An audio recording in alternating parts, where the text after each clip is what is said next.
ABC 기독교 시리즈 17번째입니다. A부터 시작해서 Q까지 왔습니다. 우리는 그동안 하나님에 대해서, 성경에 대해서, 인간에 대해서, 그리고 구원에 대해서 함께 말씀을 나누었습니다. 그리고 그 주제가 교회에 관한 주제로 이르러서 저는 3주 전에 교회의 본질적 개념과 교회의 신앙적 기초에 대해서 설교했고, 그리고 그 다음 주, 2주 전이죠, 실제적인 교회 생활에 대해서 말씀을 드린 후에 지난주부터 교회가 존재하는 이유와 목적, 즉 교회의 본질적 기능과 사명 5가지를 다루기 시작했습니다. 교회의 본질적 기능과 사명에 대해서 반드시 성경적 관점을 정립해야 되는 이유는 그것이 바로 교회가 나아가야 될 방향이고 목표이기 때문에 우리 로고스 교회도 그런 본질적 기능과 사명에 충실한 건강하고 균형 잡힌 교회로 세워가기 위함입니다. 그런 교회를 만들기 위함입니다. 교회의 본질적 기능과 사명을 우리의 마음에 각인시키기 위해서 제가 매주 5주 계속 설교할 때마다 반복해서 말씀드릴 겁니다. 교회의 존재 이유와 목적, 즉 교회의 본질적 기능과 사명 5가지, 오늘 또 반복해서 말씀드립니다. 예배, 교육, 선교, 친교, 봉사. 지난주에는 교회의 본질적 기능과 사명 가운데 가장 중요하고도 최우선적인 예배에 관한 말씀을 드렸는데, 오늘은 2번째로 교육에 대한 말씀을 드리려고 합니다. 결론부터 말씀드리죠. 교회는 반드시 하나님의 말씀을 성도들에게 가르치고 또 그 말씀에 따라 신앙을 훈련시켜야 합니다. 그리고 성도들은 마땅히 하나님의 말씀을 배워야 하고 또 말씀으로 훈련받아야 합니다. 그래서 온전한 예수님의 제자로 세워져야 합니다. 성도들이 올바른 신앙생활을 하기 위해서, 참된 그리스도인이 되어서 주님의 제자로 살아가기 위해서는 하나님의 말씀을 배우고 훈련하는 과정이 반드시 필요합니다. 먼저 본문 말씀 마태복음 28장 19절 20절은 잘 아시다시피 예수님께서 십자가에 못 박혀 죽으시고 부활하신 후에 40일 동안 제자들에게 나타나 보이시고, 그리고 승천하시기 전에 제자들에게 내리신 소위 말하는 지상명령입니다. 보통 이것을 대위명령, The Great Commission이라는 말로 사용하죠. 가장 위대하고 가장 크신 주님의 명령이란 얘기예요. 그런데 이 말씀을 들여다보면 이것은 교육이라고 하는 것이 교회의 본질적 기능과 사명이라는 사실을 우리에게 분명히 가르쳐 줍니다. 사실 주님의 이 명령은 신앙교육, 제자훈련의 성경적 기초라고 말해도 과언이 아닙니다. 본문 들여다보십시오. 그러므로 너희는 가서 모든 민족을 제자로 삼으라 라고 명령하셨는데, 아버지와 아들과 성령의 이름으로 세례를 베풀어라. 그리고 내가 너희에게 분부한 모든 것, 내가 너희에게 가르쳤던 것, 명령했던 것, 이런 모든 것들을 그 제자들에게 가르쳐서 지키게 해라 라고 명령하셨어요. 여러분, 사람이 먹지 않으면 자라지도 성장하지도 성숙하지도 못합니다. 아니, 먹지 않으면 병들고 죽지요. 똑같아요. 성경을 배우지 않고 알지 못하면, 즉 신앙을 훈련받지 않으면 영적인 성숙이나 영적인 성장을 기대하기 어려울 뿐만 아니라 자라지 못하고 성숙하지 못하고 정체된 그것이 장기화되고 심화되면 영적인 아사 상태에 빠집니다. 살기 위해서 먹어야죠. 영적인 생활을 하기 위해서, 제자답게 온전한 그리스도인으로 살기 위해서는 성경을 배워야 되고 영적으로 훈련을 받아야 합니다. 아무리 교회를 오래 다녔다고 해도 구체적으로 성경을 공부하거나 제자훈련과 같은 신앙훈련을 받아본 적이 없이 그저 시계추처럼 주일 예배는 잘 나와요. 그렇게 그저 주일 예배만 참석하고 해서 왔다 갔다 하는 사람들은요, 제가 단언코 말씀드립니다. 그분들의 신앙은 형식적이고 종교적이고 미지근하고 미성숙한 신앙을 가질 수밖에 없습니다. 여러분, 교회 안에 잘 봐보세요. 사람도 좋고 인간도 참 좋아요. 인간성도 좋고 교인과 인간관계도 잘해요. 헌금도 잘하고 교회 봉사도 잘해요. 그런데 그런 사람들 가운데 유별나게 이상하게 기도합시다. 말씀 공부합시다. 그러면 아유 나 골치 아픈 거 싫어. 나 그런 거 귀찮아. 나 좀 그만 내버려 두세요. 나는 그냥 내가 할 수 있는 것, 내가 잘하는 것, 내가 좋아하는 것 그런 거 하면서 편하게 교회 다닐 거예요. 이렇게 말하면서 말씀 훈련과 말씀 교육을 꺼리고 싫어하고 거부하시는 분들이 간혹 있어요. 그분들은 교회 다닐 횟수가 늘어나면서 교회 생활에는 익숙해질지 모르지만 자기도 모르는 사이입니다. 자기가 그런 교인이 되고 싶은 게 아니에요. 근데 자기도 모르는 사이에 참된 그리스도인의 모습, 참되고 바람직한 모습의 신앙생활과는 거리감은 죄송합니다. 좋지 못한 말을 해서 빛 좋은 게살구 같은 교인이 됩니다. 로마서 10장 17절에 이렇게 말씀합니다. 믿음은 들음에서 나며 들음은 그리스도의 말씀으로 말미암았느니라. 이게 무슨 말입니까? 믿음은 하나님 말씀을 자꾸 들어야 됩니다. 교육과 훈련 없이는 결코 온전한 믿음을, 바람직한 믿음을 가질 수 없습니다. 여러분, 세상의 모든 고등 종교들은 다 경전을 가지고 있다니까요. 아시다시피 불교는 불경, 이슬람교는 코란, 기독교는 성경이라는 경전이 있어요. 아시다시피 성경은 한 권이 아니죠. 불경도 마찬가지입니다. 화엄경을 비롯해서 여러 개의 이 경전이 있어요. 그걸 한꺼번에 불경이라고 불러요. 그런데 이 경전은 뭐냐면 그 종교가 믿는 종교적 진리와 가르침, 교훈, 교리 뿐만 아니라 그것을 진리라고 믿기 때문에 따라야 될 삶의 원리를 담고 있는 책이에요. 따라서 어떤 종교를 믿든지 간에 자기가 믿는 종교의 경전에 대한 가르침과 교리들을 잘 알아야 돼요. 그래야 그 진리를 믿고 따를 수 있을 것 아니겠습니까? 성경은 우리 기독교의 유일한 경전입니다. 성경만이 우리의 믿음과 행위, 즉 신앙과 생활의 절대적인 크라이테리어 표준입니다. 그렇기 때문에 성경을 모르고 기독교를 믿는다거나 성경을 모르고 신앙생활한다? 전혀 불가능한 일입니다. 말이 안 되는 얘기예요. 그래서 교회는 성도들을 온전하게 세우기 위해서 성경을 가르치고 훈련해야 합니다. 그것이 교회의 본질적 기능과 사명입니다. 사도 바울은 골로새서 1장 28절 29절에서 목회자로서의 자신의 사명을 선언하듯이 교육과 훈련의 필요성을 이렇게 강조해서 말했습니다. 골로새서 1장 28절 29절입니다. 우리가 그를 전파하여, 그가 누굽니까? 예수 그리스도입니다. 구원자 예수 그리스도. 우리가 그를 전파하여 각 사람을 권하고 모든 지혜로 각 사람을 가르침은 각 사람을 그리스도 안에서 완전한 자로 세우려 하매니 이를 위하여 나도 내 속에서 능력으로 역사하느니 누굽니까? 전능하신 하나님. 그 하나님의 역사를 따라서 힘을 다하여 수고하노라. 이것이 전도자요 목회자였던 사도 바울이 고백했었던 목회의 본질, 목회자의 사명입니다. 그리고 사도 바울은 이것을 위해서 힘을 다해서 수고한다고 고백합니다. 지난주 설교를 통해서 교회의 본질적 기능과 사명 5가지 가운데 가장 기본적이고 최우선적인 것이 예배라고 말씀드렸죠. 근데요, 오늘 말씀드린 이 교육은 이 예배와 직결됩니다. 여러분, 예배드리는 사람이, 하나님께 예배드리는 사람이 하나님을 모르면서 예배드린다. 그럼 어떻게 될까요? 하나님에 대해서 모르고 하나님을 예배하는 것은, 저는 그런 예배는 미신에 가까운 행위라고 생각합니다.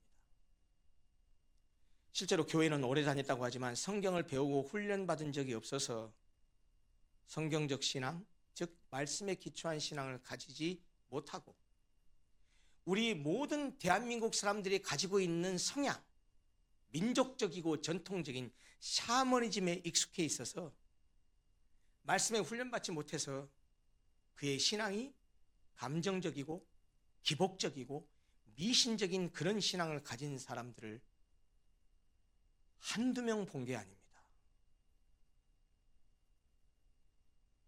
제 눈에는 한국 기독교가 가면 갈수록 샤머니즘을 닮아가는 것 같습니다.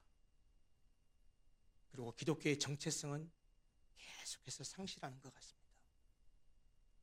10년이 훨씬 넘은 것 같아요. 제가 정확하게 기억을 못하는데 서울대학교 사회학 교수였던 것 같은데 제가 그분 이름은 잊어먹었습니다.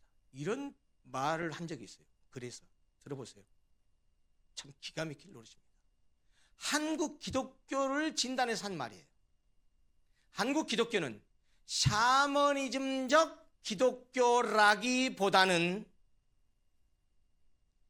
기독교적 샤머니즘이다. 제가 그 글을 접하면서요, 얼마나 참담했는지 모릅니다. 목사로서가 아니고 한 사람의 그리스도인으로서. 여러분, 왜 이런 잘못된 신앙을 가지고 있을까요? 잘못된 신앙을 가진 교인들의 근본적인 이유가 뭘까요? 저는 단언코 얘기합니다. 신앙교육과 신앙훈련의 부재 때문입니다. 신앙교육을, 제자훈련을 제대로 받지 않으면, 여러분, 제가 프로그램으로서의 제자훈련을 말하는 거 아니에요. 오해하지 마세요.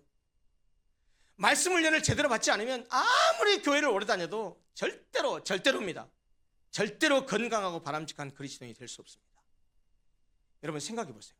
학교를 다닌 학생이 초등학교, 중학교, 고등학교 12년 동안 다녔어요. 근데 이 녀석이 어떻게 다녔냐? 가방 메고 학교만 왔다 갔다 하면서 수업 시간에 맨날 자고 선생님 말씀 안 듣고 공부 안 하고 그러고 초등학교, 중학교, 고등학교 12년을 보냈다고 쳐봐요. 여러분, 그런 학생이 뭐가 되어 있을지 뭐가 될지 그걸 꼭 봐야 합니까?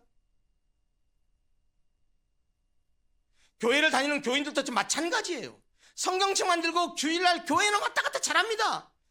그런데 신앙교육을, 제자훈련을 받지 않는다면 그가 어떤 교인이 될지 불을 보듯 뻔합니다. 모름지기 교인은 하나님 말씀을 배워야 합니다. 모름지기 교인은 신앙훈련을 받아야 합니다. 그래서 그리스도인다운 삶을 살아야 되고 신자다운 신자가 돼야 돼요. 무늬만 신자가 되는 것이 아니고요. 초대교회는요, 이 교육이라고 하는 것을 교회 생활의 본질적 요소로 이해했습니다. 왜냐? 그리스도의 죽으심과 부활, 그리고 구원 얻는 진리를 전파해야 되는데 알아야 전할 거 아니에요. 그러니까 그것을 가르치는 것이 필수적이었어요. 게다가 교회 안으로 유입되는 사람들이 엄청 많았어요. 그 중에는 헬라인도 있었고 유대인도 있었고 이방 사람도 있었고 많은 사람들이 있었단 말이죠. 그러면 그들을 참다운 기독교인이 되게 하기 위해서는 말씀으로 가르치는 것이 절실했어요. 실제로 유대인이든 이방인이든 예수를 믿기로 작정한 사람들은 그리스도인으로 살기 위해서, 그리고 교회에 입교하는 절차인 세례를 받기 위해서 반드시 일정 기간 동안 소위 세례자 예비 교육을 받았습니다. 여러분, 그런 교육을 받으면서 자기 삶을 정리했어요. 아, 그리스도인은 이렇게 사는 거 아니구나, 그리스도인은 이렇게 행동하는구나 하면서 삶을 정리했어요. 그리스도인이 된다는 것은 단순히 회개하고 믿는 것만으로 끝나는 것이 아닙니다. 참된 그리스도인이 된다는 것은 예수의 제자가 되는 것을 의미해요. 그래서 복음을 받아들이는 사람을 교육하고 훈련해서 예수의 제자로 만들고 예수의 제자로 살게 하는 것은 교회가 해야 될 가장 중요한 일 중에 하나예요. 복음서에 나타난 예수님의 행적을 봐도 교육이라는 것이 얼마나 중요한지를 알 수 있습니다. 복음서는 예수님을 가르치는 분, 교사, 선생으로 묘사하고 있어요. 실제로 예수님은 이 땅에 교사로 오셔서 가르치는 사역에 집중하셨습니다.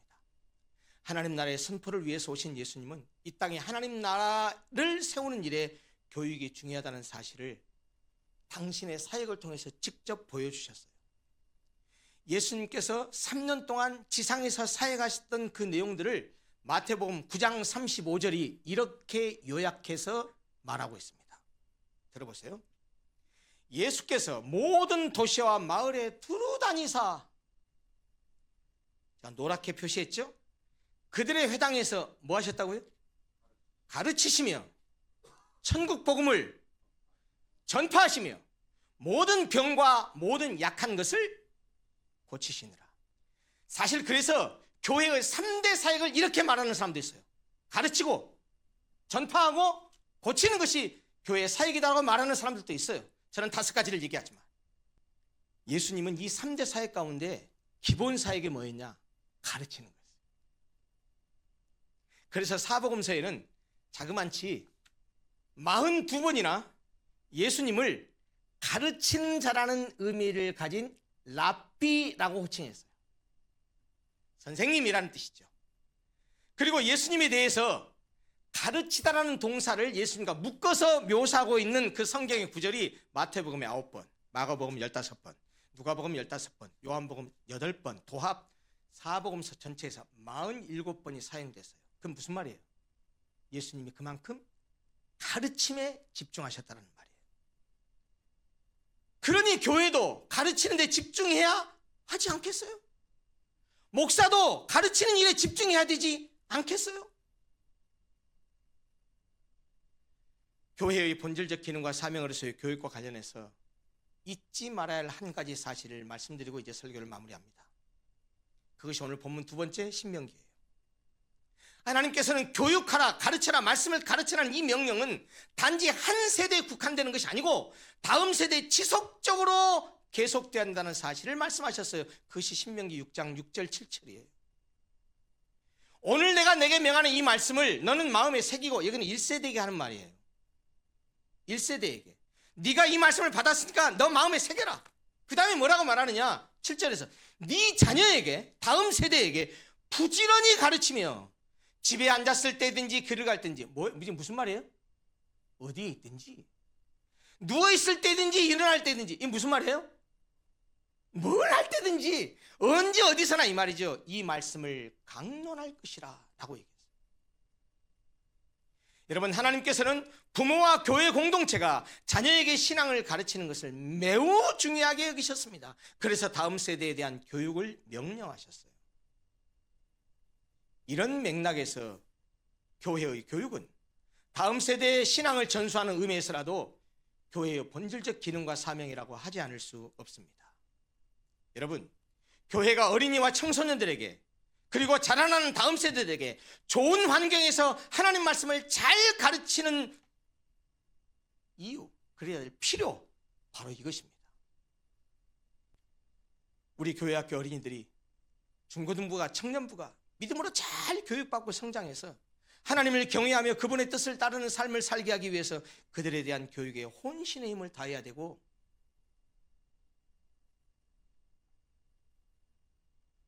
그 다음 세대들 위해서 제가 노골적으로 얘기할게요. 주머니 좀 여세요.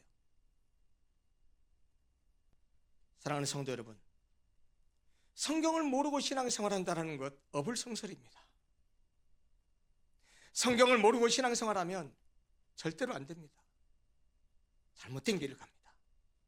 성경은 우리에게 하나님을 모르면 망한다고까지 경고합니다. 호세아 선지자는 이스라엘 백성들을 향해서 내 백성이 지식이 없으므로 망하는도다. 무슨 지식이요? 하나님을 아는 지식을 말합니다. 하나님을 아는 지식이 없으니 하나님을 두려워할 줄 모르고, 하나님을 두려워할 줄 모르니 하나님께 벌받을 죄를 아무렇지 않게 짓는 거예요. 사도 요한은 말씀합니다. 영생은 곧 유일하신 참 하나님과 그가 보내신 예수 그리스도를 아는 것이라고 말했습니다. 하나님과 예수 그리스도를 어떻게 알 수 있습니까? 성경을 읽고 묵상하고 배워야 하지 않겠습니까? 교육과 훈련이 필요한 이유가 이것입니다. 예수님도 말씀하셨습니다. 진리를 알지니 진리가 너희를 자유롭게 하리라. 진리를 알면 자유롭게 된답니다. 여러분, 자유롭게 되고 싶지 않습니까? 어떻게 해야 됩니까? 진리를 알아야죠. 어떻게 할 수 있습니까? 배워야죠. 공부해야죠. 훈련 받아야죠. 2가지만 간곡히 부탁합니다. 첫째, 제발 매일 아침 7시에 단체 카톡방에 올라가는 매일 묵상 말씀 올라오면 제발 터치 좀 해주세요. 터치하면 자동적으로 옮겨가요. 그날 읽을 말씀, 그 다음에 역사적 배경, 본문의 뜻, 그리고 함께 기도할 기도 제목까지, 그거 읽는 거요 10분도 안 걸려요. 그래서 그 말씀을 통해서 여러분들이 신앙이 좀 성숙해 가고 잘하고 말씀 붙들고 살아갔으면 좋겠습니다. 한 가지 더. 교회에서 하는 신앙교육을 위한 프로그램이나 제자훈련이 있다고 한다면 좀 참석을 하십시오. 예를 써서 하십시오. 물론 개인적인 형편이나 사정이 있어서 상황이 허락지 않아서 못할 수도 있어요. 저 기다립니다. 그리고 그분을 위해서 항상 기도합니다. 환경이 열릴 수 있게 해달라고. 그리고 마음이 그래 나도 한번 훈련 받아봐야 되겠다 이런 마음을 갖게 해달라고 기도합니다. 여러분 무시하지 마시고 지금 당장 하라는 얘기 아닙니다. 어떤 형태든지 말씀과 훈련을 받는 이 기회에 참여하셔서 꼭 아름다운 그리스도인으로 성장해 가시고 그리고 성숙한 그리스도인이 되셔서 기쁘고 즐겁고 행복한 신앙생활 하셨으면 좋겠어요. 말씀 봐야 되고 그리고 가르침 받아야 되고 훈련 받아야 돼요. 그래서 정말 그리스도인다운 그리스도인, 하나님께 영광 돌리는 그리스도인으로서 여러분들의 삶이 정말 아름답게 펼쳐지고 모든 세상 사람들 앞에도 별처럼 빛나는 사람들이 되셨으면 좋겠습니다. 말씀을 공부하고 훈련 받읍시다. 기도하겠습니다.